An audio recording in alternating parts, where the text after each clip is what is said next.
é a Aline Castro, diretamente de 2025, abrindo os trabalhos da 6ª temporada do Guia de Sobrevivência. Se você segue aqui comigo, sabe que aqui a gente busca não só sobreviver, mas viver com encantamento, com paixão pelo que a gente faz e com o propósito vivo de construir um setor público melhor por meio da comunicação. Se você por acaso está chegando agora, seja bem-vinda, bem-vindo. Você pode sempre falar comigo pelas redes sociais, é só me buscar como Aline Castro Comunica. Pessoal, começo de ano sempre nos empolga, né? Pelo menos comigo é assim. Parece que ter 12 meses fresquinhos, assim, inteirinhos pela frente, me dá um gás, me dá esperança de que esse ano eu vou conseguir fazer coisas acontecerem, eu vou conseguir realizar alguns sonhos, enfim. Só que para a gente fazer as coisas acontecerem, né? Para a gente tirar projetos do papel, a gente tem que ter sempre, no mínimo, aí 2 atitudes principais, né? Que é foco e disciplina. Isso, lógico, para qualquer coisa na vida e com a comunicação não é diferente. E é por isso que eu já falei tanto aqui no podcast, em outros episódios, né? Sobre estratégia, sobre planejamento, sobre gestão de projetos, gestão das atividades de comunicação, né? A gente precisa dessa organização para fazer as coisas acontecerem. Mas tem um detalhe que eu acredito que eu não trouxe ainda em outros episódios aqui do podcast e por isso eu resolvi trazer nessa primeira pílula do ano.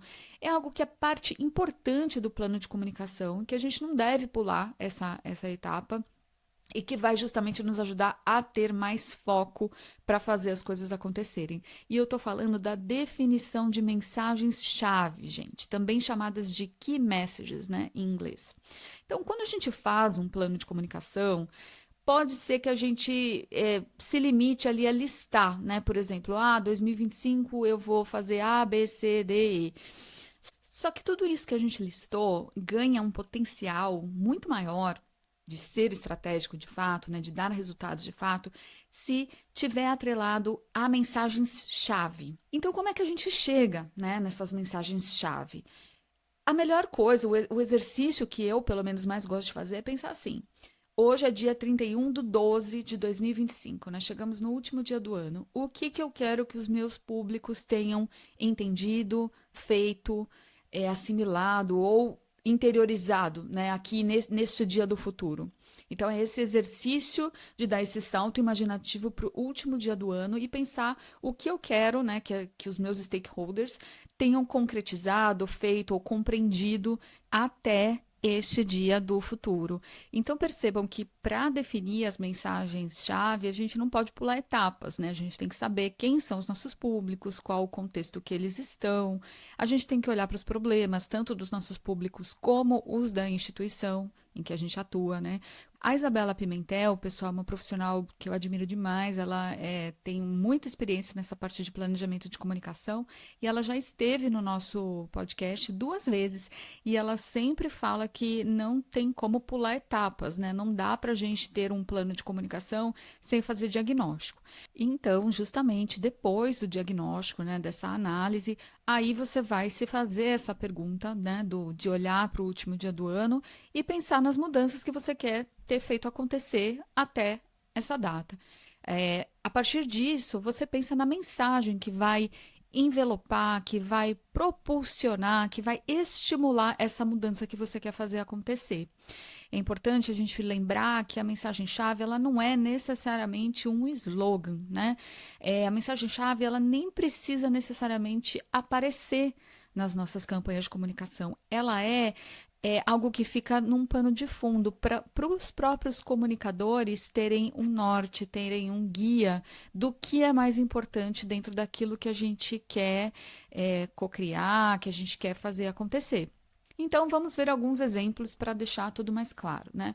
Primeiro, vamos pensar num exemplo de um público interno. Vamos supor que você identificou na hora de fazer o diagnóstico que muitas pessoas, aí os funcionários, servidores, não utilizam a ferramenta oficial de comunicação para contatar outros colegas, né? Vamos supor que todo mundo continua usando o WhatsApp ou múltiplas formas de comunicação que deixam essa comunicação interpessoal, né? E também entre os departamentos de uma forma muito desorganizada. Então, o objetivo é que no dia 31/12/2025, a maior parte dos contatos, né, entre as pessoas aí da sua organização seja feita por meio desta ferramenta YZ, que foi estabelecida para ser a ferramenta oficial de comunicação interna, digamos assim. Para chegar nessa realidade, a gente vai precisar idealizar uma série de ações, né, campanhas de comunicação mesmo. Então, a gente pode pensar em comunicados, notícias, vídeos explicativos, ações de comunicação com as pessoas que estão chegando, por exemplo, enfim. É importante que todas essas ações que a gente vai planejar estejam debaixo de um mesmo guarda-chuva, que seria justamente a mensagem-chave, amarrando todas as ações que a gente vai desenvolver e reforçando de uma forma explícita e implícita também aquilo que a gente quer obter. Então, por exemplo, nesse caso, a mensagem-chave poderia ser: comunicação eficiente começa com a ferramenta YZ. Respeito ao horário de trabalho, organização e produtividade para todos, por exemplo. Então, assim, você não precisa publicar essa mensagem-chave, mas as ações que você vai desenvolver, de uma forma ou de outra, vão reforçar essa ideia, né? Um outro exemplo, vamos pensar num desafio que envolve mais de um público. Estimular a simplificação da linguagem. Vamos supor que a gente está no judiciário, como é meu caso, né? Então, nós gostaríamos que no dia 31/12/2025, a maior parte dos advogados e dos magistrados estivesse utilizando as técnicas de linguagem simples nos seus atos processuais. Que sonho, né, gente? Aqui eu só queria também abrir um parênteses que eu estou colocando nos meus exemplos essa coisa de a maior parte, mas quando a gente fala do plano de comunicação, a gente precisa ter metas concretas, indicadores bem definidos, né? Então, a maior parte não funciona para um plano de comunicação. Mas como o assunto de hoje aqui é específico das mensagens-chave, eu não vou entrar nesse ponto e estou querendo justamente simplificar aqui os exemplos, tá bom? Para não ter elementos demais. Então, muito bem, nesse exemplo aqui de simplificação da linguagem, o que a gente quer? A gente quer reduzir a resistência e a gente quer estimular o uso da linguagem simples. Então, uma boa mensagem-chave poderia ser: quando você simplifica para o outro, você simplifica para você, por exemplo.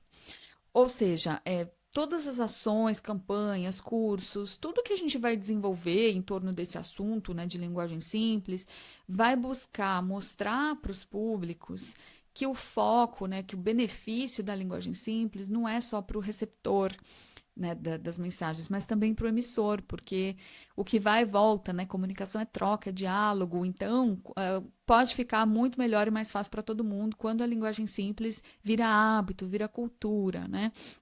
Então, ter uma mensagem-chave assim não precisa necessariamente ser publicada, mas a gente mostra que em todas as nossas peças de comunicação que a gente vai desenvolver sobre esse assunto, a gente vai buscar mostrar que o benefício da linguagem simples é também para o emissor da informação, né? É um exemplo, gente.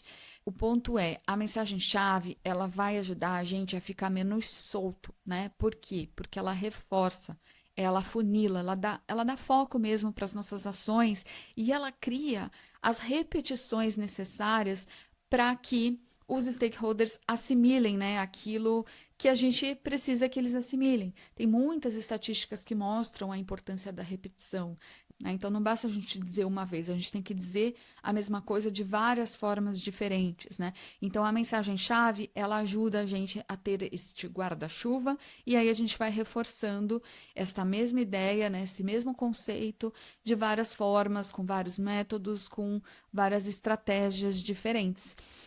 E aí, será que deu para entender, pessoal, o conceito de mensagem-chave e como elas são importantes para a gente ter uma comunicação de mais resultado quando chegar lá o último dia do ano? Me conta se você já estabeleceu as suas mensagens-chave para 2025. Uma das minhas é que você, querido ouvinte, não tenha a menor dúvida de que a união faz a força e de que juntos a gente pode transformar o setor público por meio da comunicação.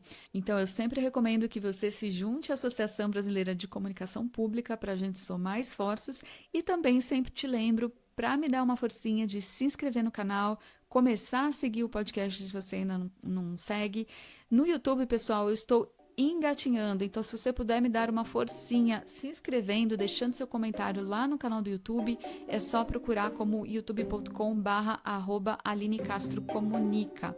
Não esquece de deixar as estrelinhas, de enviar para os seus amigos, isso me impulsiona a produzir mais e mais conteúdos úteis aqui para o nosso dia a dia de comunicador público.